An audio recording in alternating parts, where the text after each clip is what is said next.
Our cable rail installation starts with planning the railing frame and cable runs. We have built a wood deck with structural posts that are no more than 6 feet apart. We are using Feeney intermediate pickets between posts so that there is no more than 3 feet between each vertical member. If your railing terminates at a wall, be sure your termination post is no more than 4 inches from the wall. You will need at least 3 inches to allow access to the back of the post. We are using the recommended double posts at each corner to allow the cable to run continuously through the corners without terminating. We have 1 continuous run of cable with 2 corner bends. There should be no more than 2 corner bends in any run of cable. We estimate the length of the cable assembly we need by measuring from the outside of each termination post. Cable runs with 1 or 2 corner bends should be no more than 40 feet long. Our cable run is 23 feet. We will be using 25-foot CableRail kits for wood railings and trimming the excess cable. To calculate the number of CableRail kits required, we need to find the height of the railing frame opening. Measure the distance between the top and bottom rails. The height of our railing opening is 29 inches. We recommend spacing the cables no more than 3 inches apart. We will need a total of 9 CableRail kits. For details on all railing frame options, please visit our website. Be sure to consult local building codes for any special requirements for cable infill in your area. In this video, we will be using 1/8-inch CableRail kits for wood railings, available at many local building suppliers. 1/8-inch CableRail kits are perfect for all residential and light commercial projects. These prefabricated kits are sold in 5-foot increments at lengths from 5 feet to 70 feet. Each kit has a threaded terminal end which has been permanently attached to the cable with a special hydraulic press. The kit includes a snug grip washer nut and flat washers, as well as a quick connect inset fitting for the other end of the cable. In this video, we are using dome-style stainless steel end caps to cover, protect, and provide a finished look to the cable rail installation. End caps are available in other styles and are sold separately. We will also need protector sleeves for the 4 corner posts. Make sure you have all your CableRail kits and accessories before you begin installation. You will also need the following tools: tape measure, safety glasses, work gloves, pencil, hammer, CableRail cable cutters, 7/16" wrench, crescent wrench, vice grip pliers, square, electric drill, drill bits, electric grinder with cutoff disc and grinding disc, cable release tool, Feeney cable lacing needle, Feeney tension gauge. Using our cable spacing measurements, we will now mark drill holes in all posts. Drill bit sizes vary based on the diameter of cable and the type of fittings you are using. In our installation, we're using 1/8-inch cable with standard quick connect inset and threaded terminal fittings. We'll need 3 different drill bit sizes. A 1/4 inch drill bit will be used on intermediate posts and pickets and to pre-drill holes in the quick connect post. A 5/16 inch drill bit will be used on the threaded terminal post. A 3/8 inch drill bit will be used on the quick connect post. Here are the locations for the quick connect post, intermediate posts, and threaded terminal post. Start by drilling the threaded terminal post with the 5/16 inch drill bit.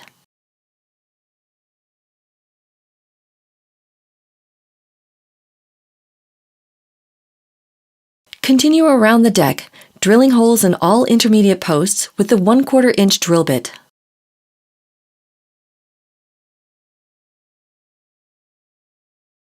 At the quick connect post, first we through drill the post from the inside with the 1/4 inch drill bit.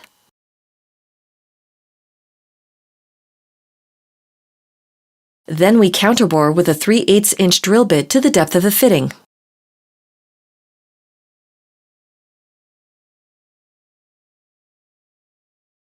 You can mark the length of the quick connect inset fitting on the bit before drilling the counterbore holes. If you do not have enough access to the back of the quick connect post, you can simply through drill with a 3/8 inch drill bit. We are using protector sleeves in the corner posts where the cables will angle out of the post holes. We insert the sleeves into the 1/4 inch drill holes and gently tap in until flush. The tight friction fit securely holds the protector sleeve and prevents abrasion on the wood surface once the cable is tensioned. We are now ready to install the cables. Insert the threaded terminal into the post and secure it with a flat washer and a snug grip washer nut. Tighten the nut 2 to 3 full turns or until you feel resistance from the snug grip threads. Now we're going to lace the cable through the other posts. We recommend using the Feeney cable lacing needle for smoother threading through post holes. The lacing needle prevents the cable strands from snagging on the sides of the post holes. We lace the cable through the corner posts and all other intermediate posts and pickets, continuing around the deck. Finally, we lace the cable through the quick connect termination post and remove the lacing needle. Now it's time to install the quick connect fitting. Cleanly trim the end of the cable.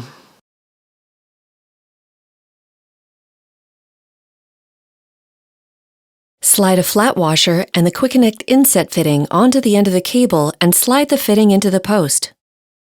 The special spring-loaded quick connect jaws only allow the fitting to slide in one direction and will automatically grip when the direction is reversed. If you make a mistake, don't panic. You can use our quick connect release tool. First, loosen the cable by removing the washer nut on the threaded terminal fitting.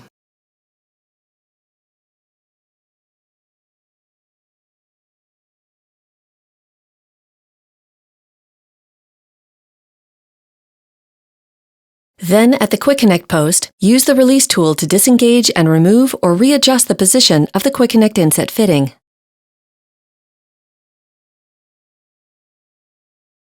After all cables have been laced, we take most of the slack out of the lines. Hold the quick connect inset fitting with one hand and pull the cable tight with the other. The jaws will automatically lock when you release the cable. When tensioning on longer runs of cable, you can use a pair of vice grip pliers and a block of wood for leverage to help pull more cable through the quick connect fitting. We are now ready to begin final tensioning of the cables. Return to the threaded terminal post and grip the hexagonal shaft of the fitting with a pair of vice grip pliers to keep it from spinning. Tighten the snug grip washer nut with a 7/16 inch wrench to adjust the final tension in the cable. The special snug grip threads prevent the nut from loosening.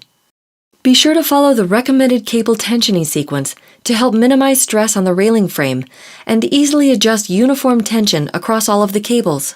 Start at the center cable and alternate until all cables are tightened. We do not recommend using electric or pneumatic tools to tighten the snug grip washer nuts. If the nuts spin too quickly, there is a risk that the threads will heat up and seize.